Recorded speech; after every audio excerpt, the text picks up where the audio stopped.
ಗುರುಜಿ ಏನ್ ಹೇಳ್ತಾರೆ ಅಂತ ಕೇಳೋಕ್ಕೂ ಮುನ್ನ ಮತ್ತೊಮ್ಮೆ ಮಗದೊಮ್ಮೆ ನಾನು ನಿಮ್ಗೆ ನೆನಪು ಮಾಡ್ತಾನೆ ಇದೀನಿ. ಯಾಕಂದ್ರೆ ಇನ್ 2 ದಿನ ಬಾಕಿ ಇರೋದು. ಏನಕ್ಕೆ ಅಂತೀರಾ? ಗುರೂಜಿ ಅವ್ರು ದಾವಣಗೆರೆಗೆ ಬರ್ತಿದ್ದಾರೆ ಅಲ್ವಾ? ಅದು ಎಲ್ಲಿ ಅಂತೀರಾ? ಸ್ಥಳ ಬಂದು SS ಕಲ್ಯಾಣ ಮಂಟಪ ITI ಕಾಲೇಜಿನ ಎದುರು. ನಿಮ್ಮೆಲ್ಲ ಪ್ರಶ್ನೆಗಳಿಗೆ ಗುರುಜಿ ಉತ್ತರ ನೀಡ್ತಾರೆ ಬೆಳಗ್ಗೆ 10:30ರಿಂದ. ಹಾಗಾಗಿ ಖಂಡಿತ ಬರ್ತೀರಾ ಅಲ್ವಾ? ಬನ್ನಿ ಗುರುಜಿ ಅವರನ್ನ ಮಾತಾಡ್ಸೋಣ.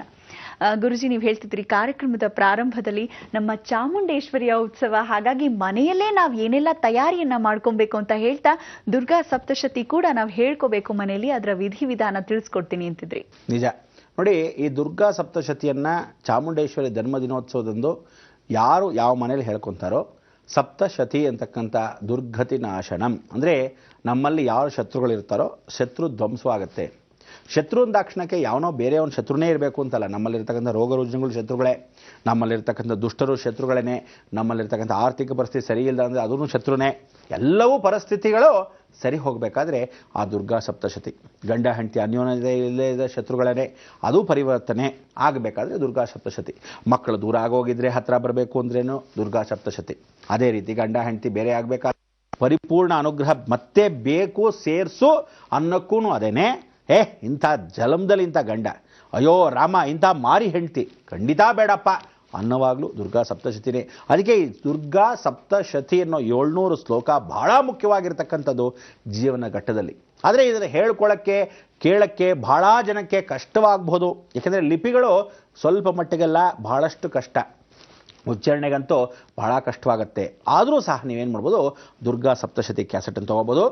ಒಂದು ಶ್ಲೋಕ ಒಂದು ಅಧ್ಯಾಯನ ಒಂದು ದಿನಕ್ಕೆ ಓದ್ಕೊಳ್ಳಿ. ಪುಟಾಣಿದು ಒಂದು ಶ್ಲೋಕ ಒಂದು ಅಧ್ಯಯನ ಮಾಡ್ಕೋಬೇಕಾದ್ರೆ ಒಂದು ಅಧ್ಯಾಯ ಇವತ್ತು ಓದ್ಕೋಬೋದು, ನಾಳೆ ಇನ್ನೊಂದು ಅಧ್ಯಾಯ, 3ನೇ ಅಧ್ಯಾಯ, 4ನೇ ಅಧ್ಯಾಯ, ಹೀಗೆ ಹೋಗ್ತಾ ಹೋದರೆ 700 ಶ್ಲೋಕಗಳು ಒಂದು ದಿನಕ್ಕೆ ಪ್ರಾರಂಭ. ಅಂದರೆ ಇವತ್ತು ಜನ್ಮದಿನೋತ್ಸವದಿಂದ ಎಲ್ಲರೂ ಕೆಲವ್ರಿಗೆ ಅಕಸ್ಮಾತ್ ಅಭ್ಯಾಸ ಇದ್ದವರು ಇವತ್ತೇ ದುರ್ಗಾ ಸಪ್ತಶತಿ ಪೂರ್ತಿ ಶ್ಲೋಕಗಳು ಓದ್ಕೊಂಡ್ಬಿಡ್ಬೋದು. ಓದಿದ್ರೆ ಬಹಳಷ್ಟು ಮುಖ್ಯ. ಓದಬೇಕಾದ್ರೆ ದಯವಿಟ್ಟು ಹೇಳ್ತಾ ಇದ್ದೀನಿ, ಒಂದು ಅಧ್ಯಾಯ ಓದ್ಕೋಬೇಕಾದ್ರೆ ಒಂದು ಮಂತ್ರಾಕ್ಷತೆ, ಒಂದು ಸ್ವಲ್ಪ ಕುಂಕುಮ, ಒಂದು ಹೂವು ಹೀಗೆ ಕೈ ಇಟ್ಕೊಳ್ಬೇಕು. ಏನು ಭಂಡಾರ ಪೂಜೆ ಮಾಡಿ ಆ ಅಮ್ಮನವರು 1 kg ಅರಿಶಿಣದಲ್ಲಿ ಮಾಡಿರ್ತೀವೋ ಗೋಪುರಾಕಾರದಲ್ಲಿ, ಬರೀ ಹಾಲಲ್ಲಿ ಕಲಿಸ್ಕೊಂಡಿರ್ತಕ್ಕಂಥ ಅಮ್ಮನವರು ಚಾಮುಂಡೇಶ್ವರಿ ಸ್ವತಃ ಅಲ್ಲಿ ವಾಸವಾಗಿರ್ತಾಳೆ. ಅಮ್ಮ ಜಗನ್ಮಾತೆ ಅಂತ ಹೇಳಿ ಬಾಳೆ ಎಲೆ ಮೇಲೆ ಮುತಕದೆಲೆ ಇಟ್ಟು ಅದರ ಮೇಲೆ ಈ ಅಮ್ಮನವರು ಕೂಡಿಸ್ಬೇಕು. ಅಕ್ಕಿ ಹಿಟ್ಟಲ್ಲಿ ಕೆಳಗಡೆ ರಂಗೋಲಿ ಹಾಕಿರಬೇಕು ನೆಲದ ಮೇಲೆ. ಅದು ನಕ್ಷತ್ರಾಕಾರದಲ್ಲಿ 6 ಮೂಲೆ ನಕ್ಷತ್ರ ಜ್ಞಾಪಕ ಇಟ್ಕೊಳ್ಳಿ. 1 ತ್ರಿಕೋಣ, 2 ತ್ರಿಕೋಣ, ಮಧ್ಯ ಬಿಂದು, ಅದೇ ಲಲಿತಾ ತ್ರಿಪುರ ಸುಂದರಿ.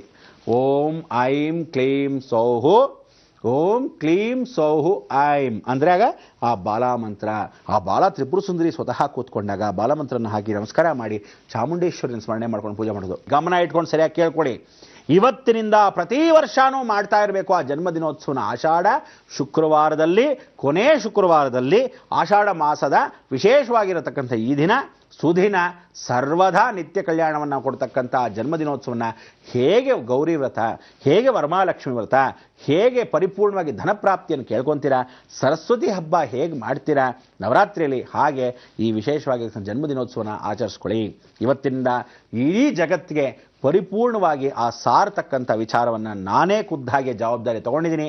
ಇವತ್ತಿನಿಂದ ಎಲ್ಲ ಜನಗಳು, ಎಲ್ಲ ಧರ್ಮದವರು, ಎಲ್ಲ ವಿಭಿನ್ನವಾಗಿರ್ತಕ್ಕಂಥ ಪಂಗಡದವರು ದಯವಿಟ್ಟು ಆಚರಿಸ್ಕೊಳ್ಳಿ. ನಮ್ಮ ಕರ್ನಾಟಕದಲ್ಲಿರ್ತಕ್ಕಂಥ ಜಗನ್ಮಾತೆ ಸಾಯಿ ಚಾಮುಂಡೇಶ್ವರಿನ ಪರಿಪೂರ್ಣ ಅನುಗ್ರಹವನ್ನು ಪಡೀರಿ. ನೀವು ಪೂಜೆ ಮಾಡಬೇಕಾದ್ರೆ ಏನು ಹೇಳ್ತಾ ಇದ್ದೆ, ಒಂದು ಶ್ಲೋಕ ಒಂದು ಅಧ್ಯಾಯಕ್ಕೆ ಸ್ವಲ್ಪ ಮಟ್ಟಿಗೆ ಕುಂಕುಮ, ಮಂತ್ರಾಕ್ಷತೆ ಮತ್ತು ವಿಶೇಷವಾಗಿರ್ತಕ್ಕಂಥ ಒಂದು ಹೂವು. ಆ ಹೂವು ಅಕಸ್ಮಾತ್ ಕೆಲವರು ಏನು ಮಾಡ್ತಾರೆ, 700 ಅಧ್ಯಾಯಕ್ಕೆ 700ಕ್ಕೆ ಒಂದೊಂದು 100 ಇಟ್ಕೊಂಡ್ಬಿಡ್ತಾರೆ. ಶಾಮಂತಿ ಹೂ 100, ಸುಗಂಧರಾಜ 100, ಸಂಪಿಗೆ 100, ಮಲ್ಲಿಗೆ 100 ಹಾಗೆ ಇಟ್ಕೊಂಡ್ಬಿಡ್ತಾರೆ ಕೆಲವರು. ಅನುಕೂಲ ಆದಾಗ ಏನಾಗುತ್ತೆ, ಬೇರೆ ಬೇರೆ ಹೂ ಅಲ್ವಾ, ಈ ಅಧ್ಯಾಯಕ್ಕಿದು, 2ನೇ ಅಧ್ಯಾಯಕ್ಕೆ ಅದು, 3ನೇ ಅಧ್ಯಾಯಕ್ಕಿದು, 4ನೇ ಅಧ್ಯಾಯಕ್ಕೆ ಅದು, ಹಾಗಿಟ್ಕೊಂತ ಬಂದರೆ ಆ ಹೂವನ್ನು ಹಾಕ್ತಾ ಇದ್ದರೆ ಏನು ಆನಂದ ಅಂತೀರ. ಅದಕ್ಕೆ ಪರಮಾನಂದ ಭರಿತವಾಗಿರ್ತಕ್ಕಂಥ ಪರಮಾತ್ಮನ ಪಾದಕ್ಕೆ ಯಾವತ್ತು ಶರಣು ಅಂತ ದಿವ್ಯ ಹೇಳ್ತಾ ಇರ್ತಾಳೆ. ಹಾಗೆ ಅಂಥ ಒಂದು ಆನಂದ ಪರಮಾನಂದ ಯಾವತ್ತೂ ಆಗಬೇಕು ಅಂದರೆ ನೀವು ಎಲ್ಲ ಹೂಗಳನ್ನು ಹಾಕ್ಬೋದು. ಇಲ್ಲ ಮನಸ್ಸಾಕ್ಷಿ ಸ್ವರೂಪವಾಗಿ ಒಂದೇ ರೀತಿಯಾದ ಹೂವು ಒಂದು ಸ್ವಲ್ಪ 1 kg 2 kg ತೊಗೊಂಡ್ಬಿಟ್ರೆ 700 ಹೂವು ಇರುತ್ತೆ. ಹಬ್ಬಬ್ಬ ಅಂದರೆ ಆ ಹೂಗಳನ್ನ ಒಂದು ಹೂವಿಗೆ ಒಂದು ಮಂತ್ರಾಕ್ಷತೆ. ಏನು ಮಾಡಬೇಕು ಅಂದರೆ ಆ ಅಧ್ಯಾಯ ಪೂರ್ತಿ ಹೇಳ್ಕೊಳ್ಳೋರ್ಗು ಮನಸ್ಫೂರ್ತಿಯಾಗಿ ಹೇಳ್ಕೊಳ್ಳಿ. ಹೇಳ್ಕೊಂಡ ತಕ್ಷಣ ಹೂವು ದೇವ್ರ ಮೇಲೆ ಹೋಗಬೇಕು, ಮಂತ್ರಾಕ್ಷತೆ ಒಂದು ಮೂಲೆಗೆ ಹಾಕ್ಕೊಳ್ಳಿ. ಅಂದರೆ ಈ ದೇವ್ರ ತಟ್ಟೆ ಅಂತ ಇಟ್ಕೊಳ್ಳಿ, ಅಥವಾ ಆವರಣ ಅಂದ್ಕೊಳ್ಳಿ, ಅಥವಾ ಎಲೆಯ ಮೂಲೆ ಅಂದ್ಕೊಳ್ಳಿ. ಅದನ್ನು ದೇವ್ರ ಮೇಲೆ ಹಿಂಗೆ ಹಾಕಿ ಹೂವನ್ನ ಮಂತ್ರಾಕ್ಷತೆ ಈ ಕಡೆ ಇಟ್ಕೊಳ್ಳಿ. ತಿರುಗಿ ಹೂವನ್ನ ಹಂಗೆ ಹಾಕೋವರೆಗೂ ಕೈಲೇ ಇಟ್ಕೊಳ್ಳಿ. ಕುಂಕುಮನ ಹಿಂಗೆ ಹಾಕಿ, ಹೂವನ್ನು ಹಂಗೆ ಹಾಕಿ, ಕುಂಕುಮನ ಜೊತೆಗೆ ಅಕ್ಷತೆಯನ್ನು ಈ ಕಡೆ ಪಕ್ಕದಲ್ಲಿ ಇಟ್ಕೊಂಬಿಡಿ. ಯಾಕೆ ಇಟ್ಕೊಳ್ಳಿ ಅಂತ ನಾನು ಹೇಳ್ತಾ ಇದ್ದೀನಿ ಅಂದರೆ, ಆ 700 ಸಲ ಹೇಳ್ಕೊಂಡಾಗ ಅಕ್ಷತೆಯನ್ನು ಹಾಕಿದಾಗ ಎಲ್ಲ ಆರಿಸ್ಕೊಳಕ್ಕಾಗಲ್ಲ. ಅರ್ಥ ಆಯ್ತಾ? ಅರ್ಶಿಣದಲ್ಲಿ ಅಕ್ಷತೆ ಆರಿಸ್ಕೊಳಕ್ಕಾಗತ್ತೆ, ಕುಂಕುಮದಲ್ಲಿ ಆರಿಸ್ಕೊಳಕ್ಕಾಗತ್ತಾ? ಹೊಟ್ಟೋಗುತ್ತೆ, ಮರ್ತೋಗುತ್ತೆ.